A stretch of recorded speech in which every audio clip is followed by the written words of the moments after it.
On today's episode, the phrase winning cultures shows up in the subtitle of my latest book, Breathing Oxygen, how positive leadership gives life to winning cultures. So let's make sure we're defining what winning cultures actually looks like, what it means, and hopefully we can all create winning cultures with those around us. That's what we'll talk about on today's episode. Welcome back to The Thermostat with Jason Barger. If you're currently on a commute, a walk, or just a micro break in your day, glad you're making time to step back, to think, and to reflect on the next steps on your journey. I've never been more convinced the best leaders and team cultures in the world are the ones that make time to step back, breathe in good oxygen, and calibrate their thermostat. I hope today's conversation leaves you feeling grounded and inspired. Now let's dive into today's topic to engage our minds and hearts in order to authentically lead and create compelling cultures wherever we are in the world. Hey everybody, it's Jason, and welcome back to the Thermostat Podcast. Wherever you are and however you are coming to the podcast today, welcome in. So glad you are here, and so glad that this continues to be a place for you to step back, to think, to hopefully be filled with some good mojo for your own life, for your work, the leader that you're hoping to be, and the culture that you're hoping to create with the people around you. If you are one of the OGs, people, somebody that's been with us from the very beginning of this podcast, welcome back. So glad you continue to be here. If you are new to the podcast, welcome in. This continues to grow, spread, and connect with more and more people. So glad you're here, and hope you'll continue to tune in. I hope you'll go back and check out some past episodes. We're over 150 some episodes in now. We're in season 7, and so many great podcast themes, topics, and people have joined me on this podcast. So grateful to be able to do this, and for everybody out there that listens and shares and engages with this. So as always, my promise to you is that this will be a place to help you step back, to think, to hopefully be filled with some things, some new ideas, some thoughts that will remind you of things you might already know, and also encourage you, nudge you forward to think about who you're trying to be, the leader you're hoping to be, and the culture that you're creating with the people around you for your own development and for the people around you as well. So before we dive into today's episode, if you'll do me the quick favor, if you will, of course, rate this podcast 5 stars on whatever platform you're listening to this on. If you can subscribe, of course, if you can, in your own words, leave a positive review on the whatever platform you're listening to it on. All those are the ways in which this continues to spread. So thanks to everybody who authentically takes the time to do that. That's really helpful. And if this adds value to you, then I hope you'll add value to the podcast in that way. And obviously, every time you share it with people or share an episode with colleagues or teams or friends, that helps it grow and spread as well. And that obviously is the goal, is to share good stuff around the world. That's really the message, and the purpose of this is helping these messages reach further. It's all free. Hopefully it adds value to people's lives and helps them develop as people and leaders and cultures. So that's the goal of this. So on today's episode, the phrase winning cultures shows up in the subtitle of my latest book, Breathing Oxygen, how positive leadership gives life to winning cultures. So let's make sure we're defining what winning cultures actually looks like, what it means, and hopefully we can all create winning cultures with those around us. That's what we'll talk about on today's episode. So, but before we dive into that, let's take a quick break. Let's pause for a second, and we'll be right back. Many teams and organizations right now are realizing that they need to do both. They need to engage the minds and hearts of their people in person, where everyone in the room can experience the energy of congregating together and find clarity for the road ahead. And they also need to continue to find ways to engage the minds and hearts of their people virtually, with those who are working remotely or at a distance. So, if you are in the process of planning your next team meeting, company all-hands event, conference, or culture summit, and are looking for support with a powerful keynote speech, facilitated team conversations that are the currency for change, or deeper development on leadership mindset and an intentional strategy for the culture you're trying to create, I hope you'll contact us at jasonvbarger.com, jasonvbarger.com. It is my privilege and our honor to partner with great people to provide support in these areas.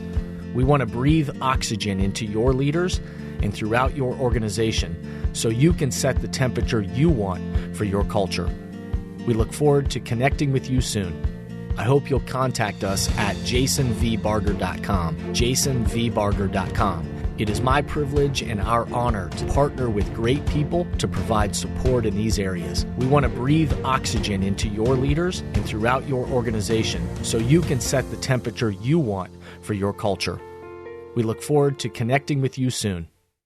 All right, welcome back. We are in Season 7, and hopefully you already have listened to the first 2 episodes this year, but we started out the year with talking about letting our being driving our doing in the year ahead, not the other way around. And then on the second episode, I introduced the idea of challenging ourselves to set our GPS based on that being rather than doing. And the GPS around what are our goals, the goals meaning what are your biggest goals for the year ahead based on who you want to be. And so we talked about those goals from a personal standpoint, from the relationships, from your team or your work side of things. And then the GPS is not just goals, but your passion. How will you show your passion and your energy and focus on your goals weekly? And then lastly, service.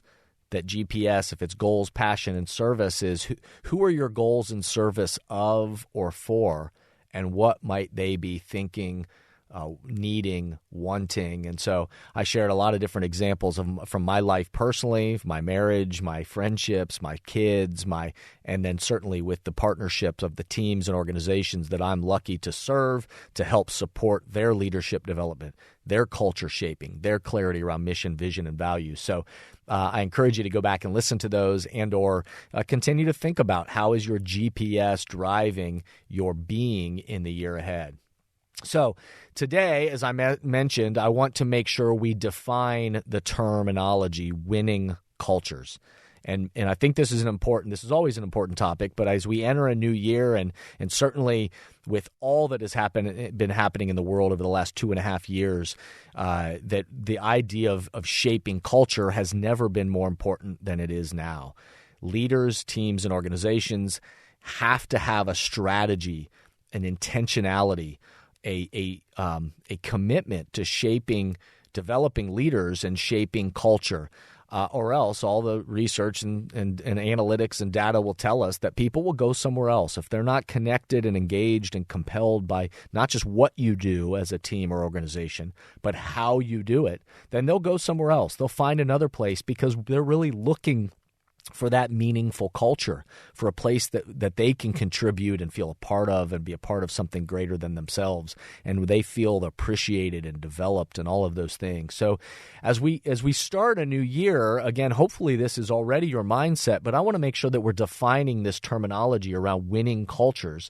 Again, since it shows up in the subtitle of my new book, Breathing Oxygen, I want to make sure that I'm defining what I mean by winning cultures. And if you, again, listen to a past episode, I also defined positive leadership, this terminology positive leadership that also shows up in that subtitle of the book, because we need to make sure we understand what it is I mean when I say positive leadership and what it is that I don't mean when I say positive leadership. So today we'll focus on the winning cultures side of things. The positive leadership was not about this kind of Pollyannic, everybody just stay positive.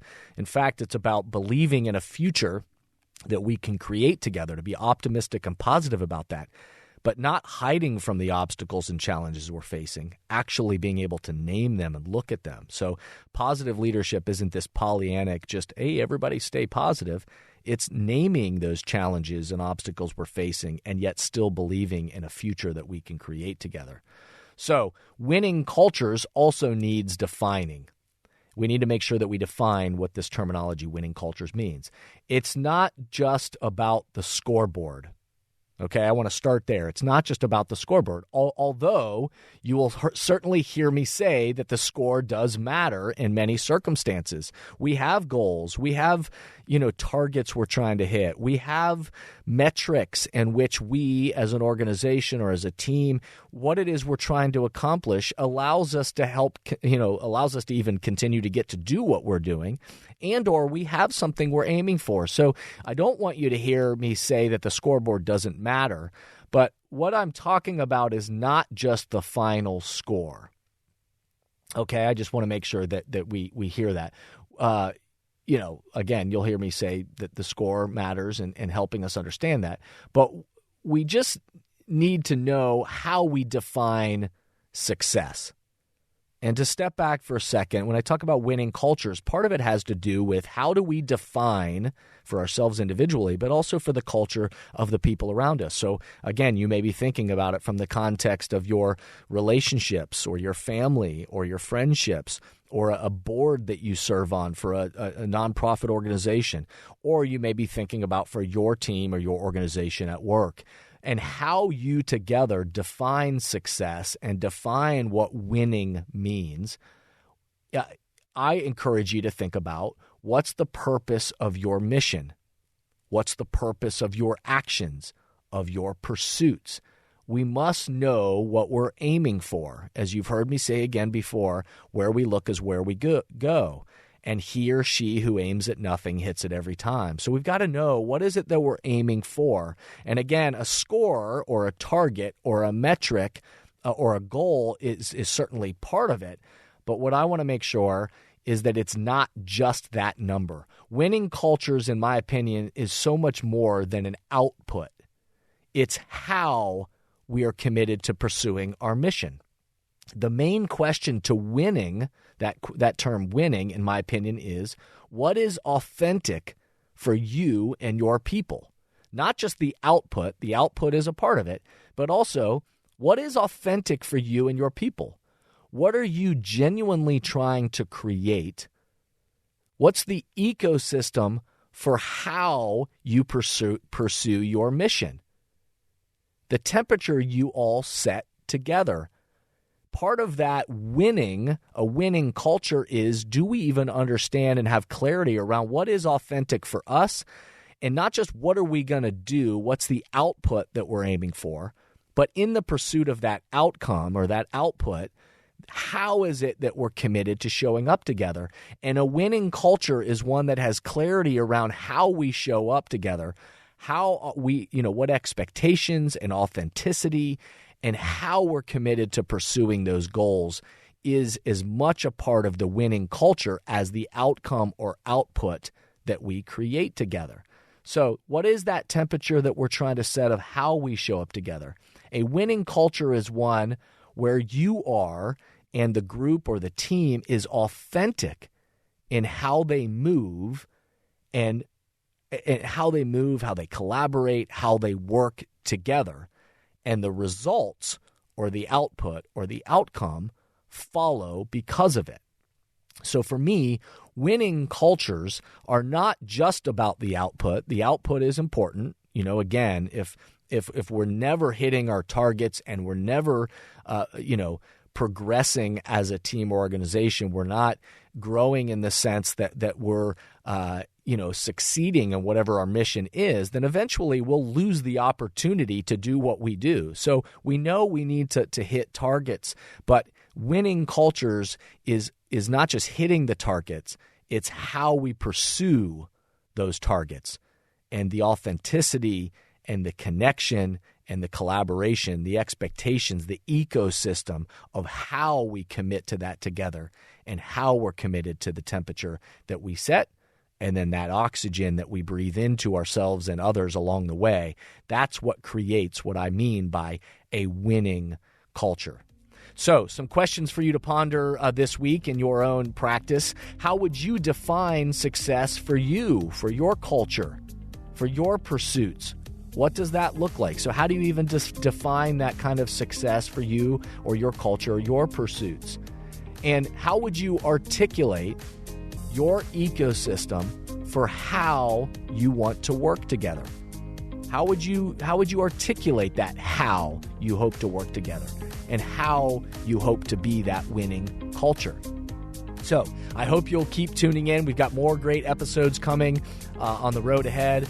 And I hope you'll just remember, pause for a second, step back, think about this, take a deep breath, and remember the best humans, leaders, teams, and organizations on the planet, they know that culture shaping and personal development and leadership development is not a drive-through experience. It's something that we're going to have to be committed to over time. And so they step back to calibrate their own thermostat, to think about how they're creating that winning culture as a team or as an organization together. And they get clear on what is that temperature that we're trying to set, and then how are we going to continue to breathe in good oxygen of mindsets for ourselves individually and for the people around us collectively along the way. Let's set our thermostats. Let's be those thermostats for each other, and let's continue to breathe in good oxygen together. Thank you for listening to today's podcast, and I hope the messages and questions stimulate positive change along your path. As always, if these messages resonate with you and add value to your life, I hope you'll help amplify them throughout the world. Please rate, comment, and share on whatever podcast or social media platform you're using, and share this podcast with the people in your life or work who should be part of these conversations. That way, this spirit does, in fact, spread. If these messages or developing leaders and culture would be helpful to you and your organization, please contact us at jasonvbarger.com, jasonvbarger.com. And remember, we are all ambassadors for the culture we want to create in our life and work. We have to own the vision we want to be a part of. The future of leadership is you, is me, is us. Be a thermostat.